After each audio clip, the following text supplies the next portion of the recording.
The Call of the Wild by Jack London, Chapter 6, For the Love of a Man.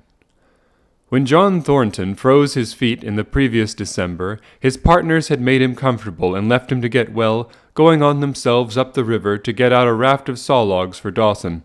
He was still limping slightly at the time he rescued Buck, but with the continued warm weather, even the slight limp left him. And here, lying by the river bank through the long spring days, watching the running water, listening lazily to the songs of birds and the hum of nature, Buck slowly won back his strength. A rest comes very good after one has traveled 3,000 miles, and it must be confessed that Buck waxed lazy as his wounds healed, his muscles swelled out, and the flesh came back to cover his bones. For that matter, they were all loafing, Buck, John Thornton, and Skeet and Nig, waiting for the raft to come that was to carry them down to Dawson.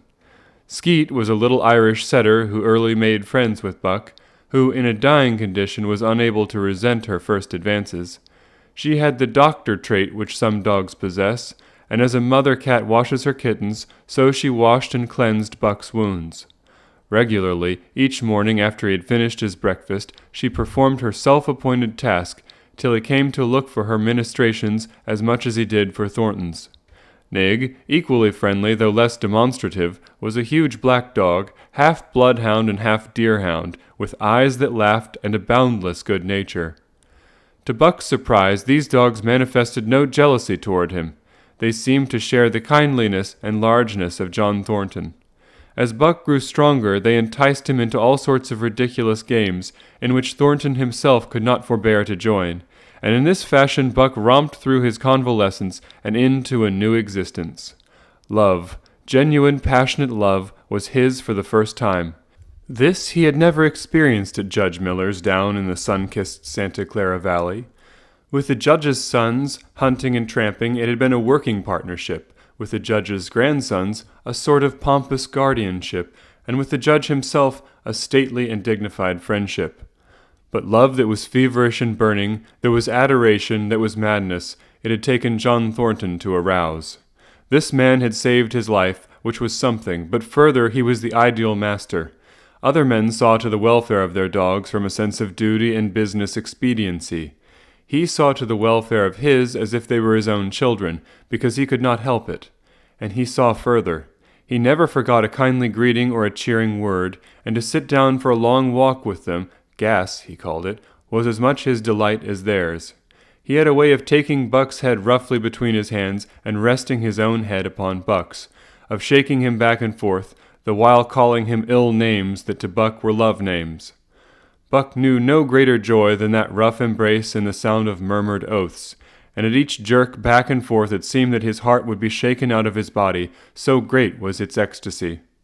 And when, released, he sprang to his feet, his mouth laughing, his eyes eloquent, his throat vibrant with unuttered sound, and in that fashion remained without movement, John Thornton would reverently exclaim, "God, you can all but speak!" Buck had a trick of love expression that was akin to hurt. He would often seize Thornton's hand in his mouth and close so fiercely that the flesh bore the impress of his teeth for some time afterward. And as Buck understood the oaths to be love words, so the man understood this feigned bite for a caress. For the most part, however, Buck's love was expressed in adoration. While he went wild with happiness when Thornton touched him or spoke to him, he did not seek those tokens. Unlike Skeet, who was wont to shove her nose under Thornton's hand and nudge till petted, or Nig, who would stalk up and rest his great head on Thornton's knee, Buck was content to adore at a distance.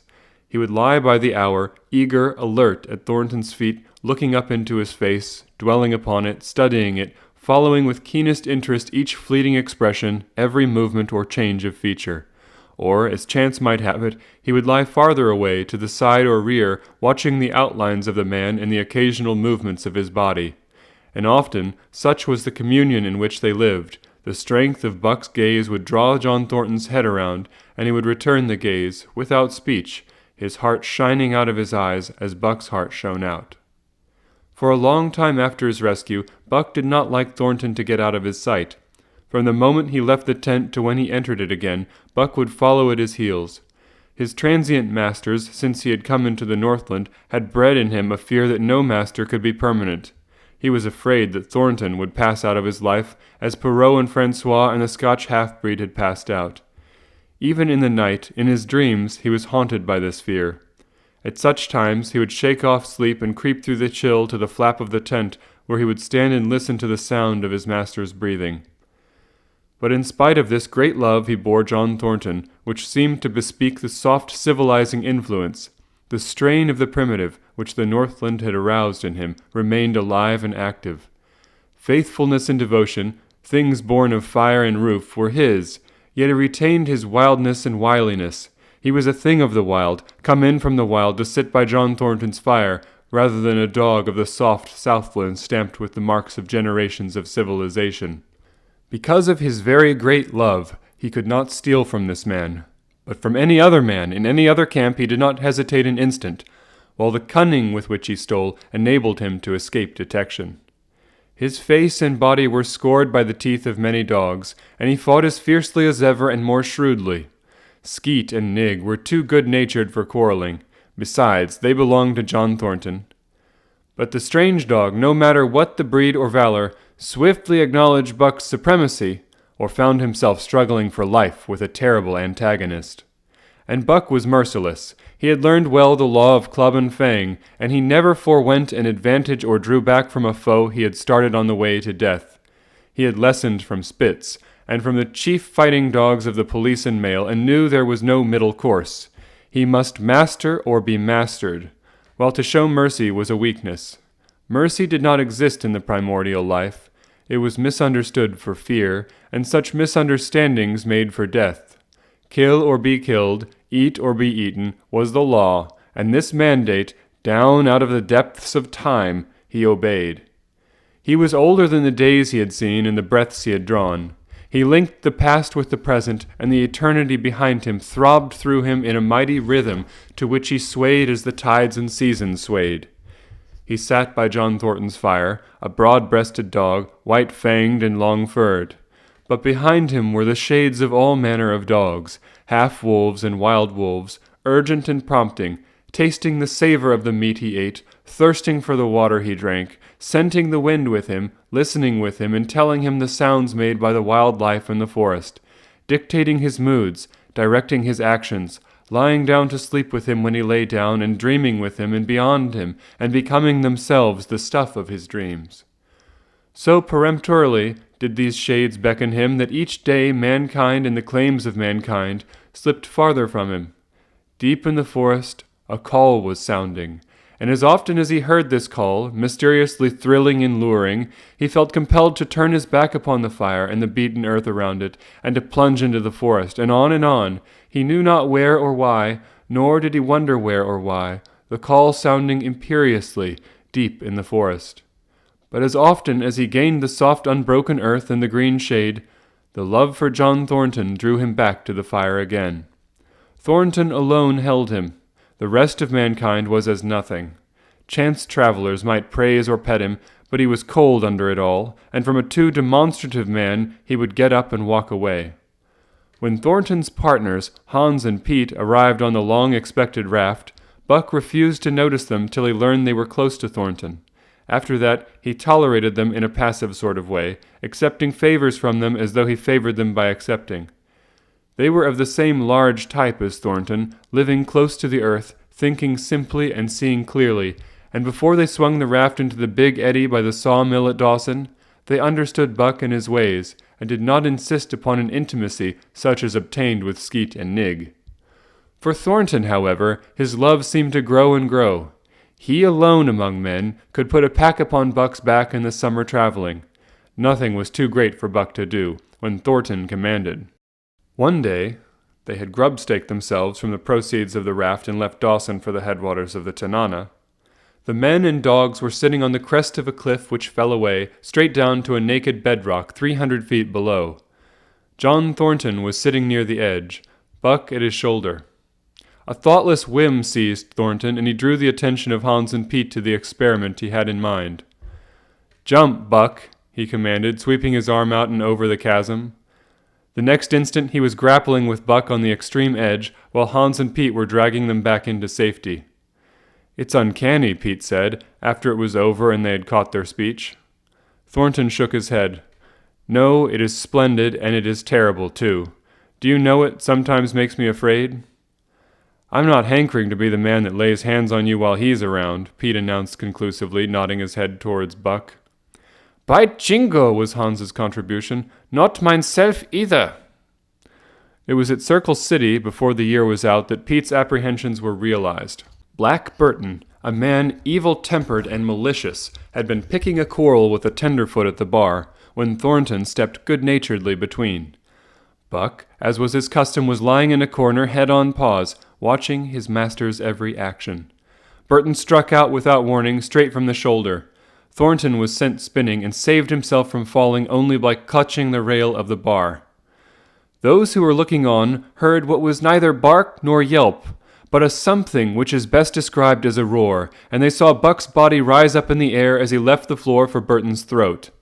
The man saved his life by instinctively throwing out his arm, but was hurled backward to the floor with Buck on top of him. Buck loosed his teeth from the flesh of the arm and drove in again for the throat. This time the man succeeded only in partly blocking, and his throat was torn open. Then the crowd was upon Buck, and he was driven off. But while a surgeon checked the bleeding, he prowled up and down, growling furiously, attempting to rush in and being forced back by an array of hostile clubs. A miners' meeting, called on the spot, decided that the dog had sufficient provocation and Buck was discharged. But his reputation was made, and from that day his name spread through every camp in Alaska. Later on, in the fall of the year, he saved John Thornton's life in quite another fashion. The three partners were lining a long and narrow poling boat down a bad stretch of rapids on the 40-mile creek. Hans and Pete moved along the bank, snubbing with a thin manila rope from tree to tree, while Thornton remained in the boat, helping its descent by means of a pole and shouting directions to the shore. Buck, on the bank, worried and anxious, kept abreast of the boat, his eyes never off his master. At a particularly bad spot, where a ledge of barely submerged rocks jutted out into the river, Hans cast off the rope, and while Thornton pulled the boat out into the stream, ran down the bank with the end in his hand to snub the boat when it had cleared the ledge. This it did, and was flying downstream in a current as swift as a mill race, when Hans checked it with the rope, and checked too suddenly. The boat flirted over and snubbed into the bank bottom, up, while Thornton, flung sheer out of it, was carried downstream toward the worst part of the rapids, a stretch of wild water in which no swimmer could live. Buck had sprung in on the instant, and at the end of 300 yards, amid a mad swirl of water, he overhauled Thornton. When he felt him grasp his tail, Buck headed for the bank, swimming with all his splendid strength.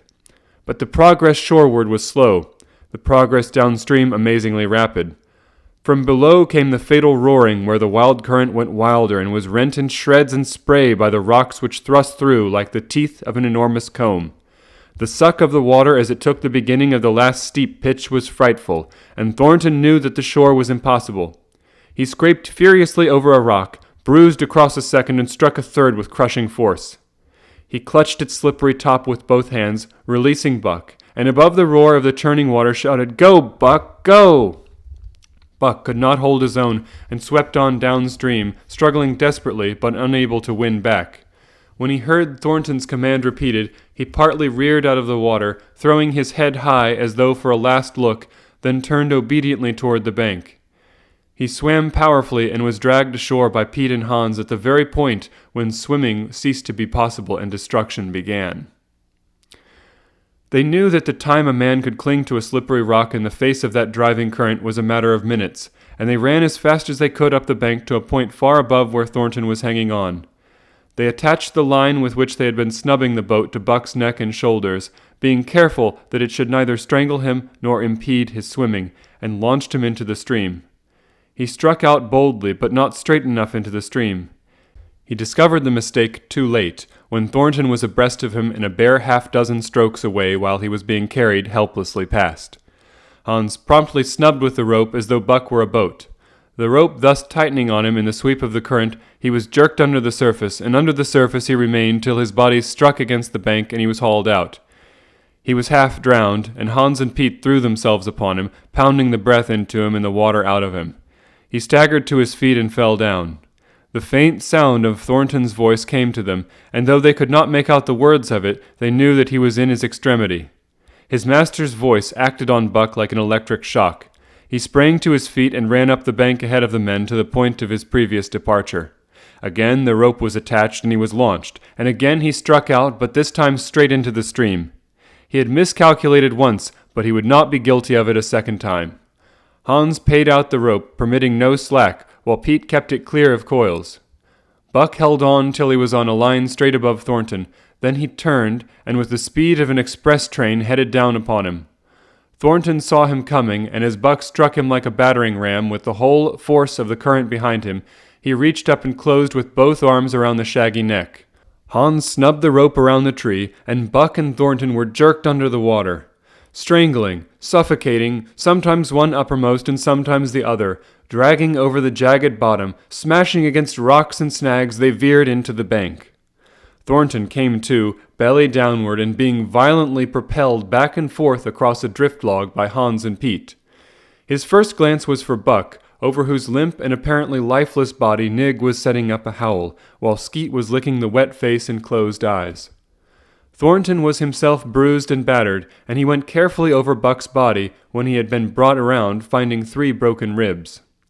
"That settles it," he announced. "We camp right here."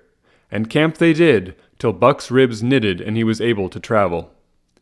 That winter, at Dawson, Buck performed another exploit, not so heroic perhaps, but one that put his name many notches higher on the totem pole of Alaskan fame.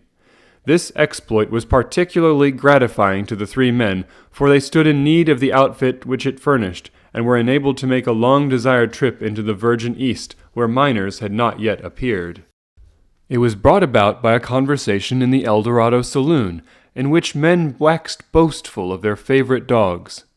Buck, because of his record, was the target for these men, and Thornton was driven stoutly to defend him. At the end of half an hour, one man stated that his dog could start a sled with 500 pounds and walk off with it. A second bragged 600 for his dog, and a third 700. "Pooh-pooh," said John Thornton. "Buck can start 1,000 pounds. "And break it out and walk off with it for 100 yards, demanded Mathewson, a bonanza king, he of the 700 vaunt. "And break it out and walk off with it for 100 yards, John Thornton said coolly. "Well," Mathewson said slowly and deliberately, so that all could hear, "I've got $1,000 that says he can't, and there it is."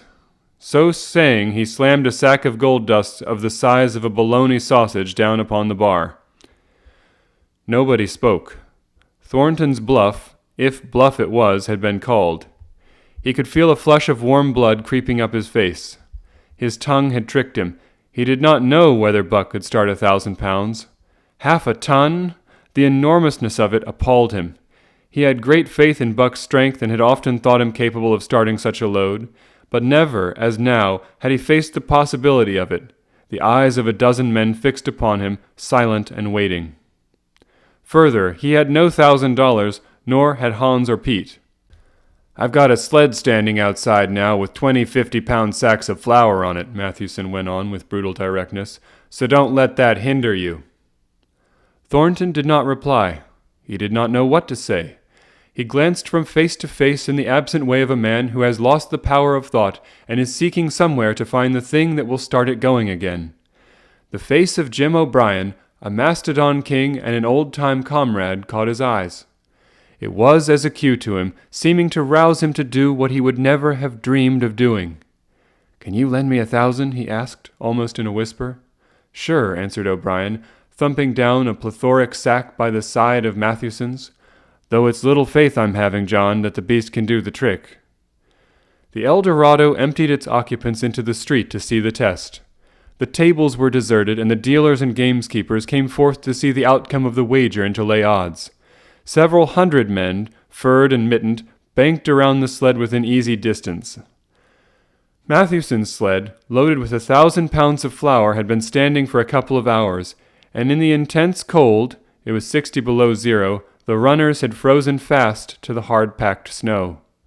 Men offered odds of 2-1 that Buck could not budge the sled. A quibble arose concerning the phrase, break out. O'Brien contended it was Thornton's privilege to knock the runners loose, leaving Buck to break it out, from a dead standstill.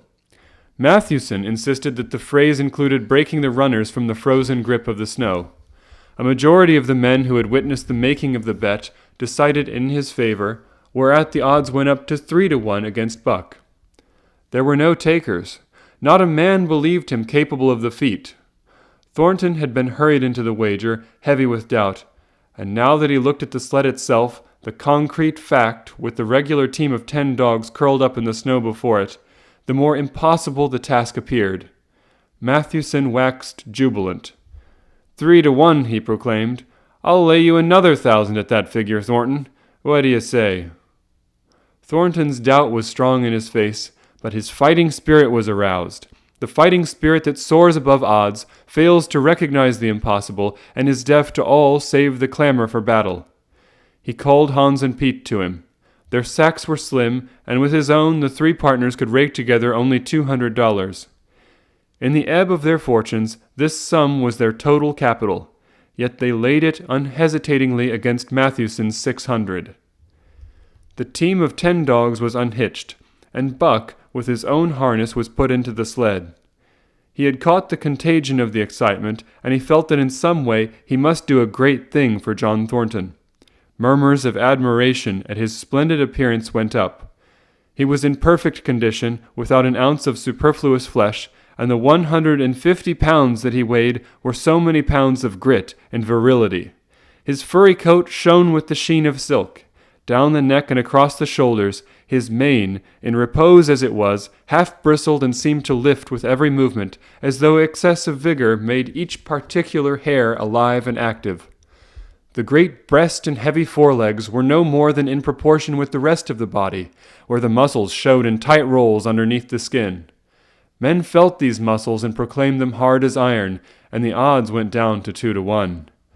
Gad, sir, stuttered a member of the latest dynasty, a king of the Skookum benches. I offer you 800 for him, sir, before the test, sir, 800 just as he stands. Thornton shook his head and stepped to Buck's side. You must stand off from him, Mathewson protested. Free play and plenty of room. The crowd fell silent. Only could be heard the voices of the gamblers vainly offering 2-1. Everybody acknowledged Buck a magnificent animal, but 20 50-pound sacks of flour bulked too large in their eyes for them to loosen their pouch strings. Thornton knelt down by Buck's side. He took his head in his 2 hands and rested cheek on cheek.